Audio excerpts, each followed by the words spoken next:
বাসমতি চালের কাচ্চি খেতে চলে এসেছি গাজীপুরে অবস্থিত চন্দ্রাতে, চন্দ্রার মোড়ে। তো এটি নতুন একটি রেস্টুরেন্ট।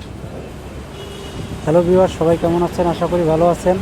আজকের ভিডিওটিতে আমরা চলে এসেছি গাজীপুরের চন্দ্রাতে অবস্থিত হাজি বিরিয়ানিতে।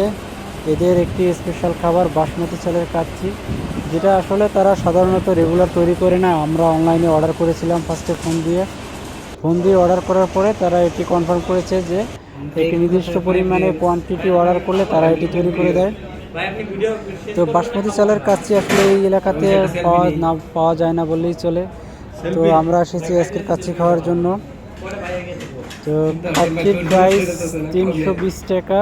এখানে আছে তাদের প্যাকেজে 2 পিস মাটন, একটা ডিম এবং পরিমাণ মতো রাইস।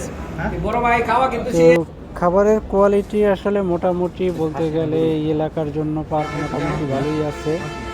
আর মাংসটা মোটামুটি ভালোভাবে সিদ্ধ হয়েছে। আপনারা দেখতে পাচ্ছেন যে কালারটা, এবং মাংসটা সিদ্ধ হয়েছে, সফট আছে। আপনারা চাইলে এখানে আসতে পারেন, যারা চন্দ্রা কিংবা ওয়ালটনের কাছাকাছি আছেন তারা এখানে কাচ্চিটা ট্রাই করতে পারেন। সাধারণত এই কাচ্চিটা তারা রেগুলার তৈরি করে না। এটি খাওয়ার জন্য আপনাকে অবশ্যই আগে অর্ডার করতে হবে, একদিন আগে। আমরাও এটি একদিন আগে অর্ডার করেছি। তো খাবারের স্বাদটা আছে, মোটামুটি চলে। আমি যেহেতু রেগুলার কাচ্চি খাই, তাই আমার কাছে সাধারণভাবেই মনে হয়েছে যে না, এটা মোটামুটি ওই রকমের স্পেশালিটি কিছু ছিল না।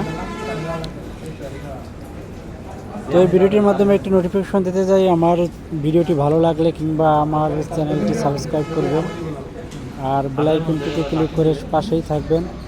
এটি আমার একান্তই ব্যক্তিগত এবং পার্সোনাল মতামত, কিংবা আমি যে রিভিউগুলো প্রদান করে থাকি এগুলো আমার একান্তই ব্যক্তিগত মতামত।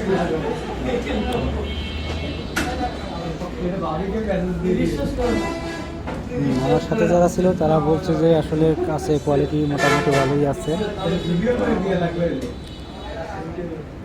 আপনারা যদি চান তাহলে চন্দ্রাতে এসে হাজি বিরিয়ানিতে জিজ্ঞেস করলে আপনারা এখানের কাচ্চিটা পেয়ে যাবেন। তো কিংবা অনলাইনে সার্চ করলেও পাবেন যে হাজি বিরিয়ানি চন্দ্রা। তো চাইলে তাদের অনলাইনেই অর্ডার নাম্বার নিয়ে আপনারা চাইলে একদিন আগে অর্ডার করতে পারেন, যারা কাচ্চি পছন্দ করেন।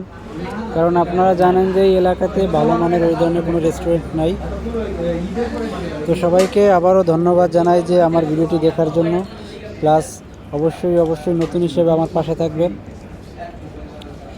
তো সবাইকে আজকের মতো ধন্যবাদ। সবাই ভালো থাকবেন। আল্লাহ হাফেজ।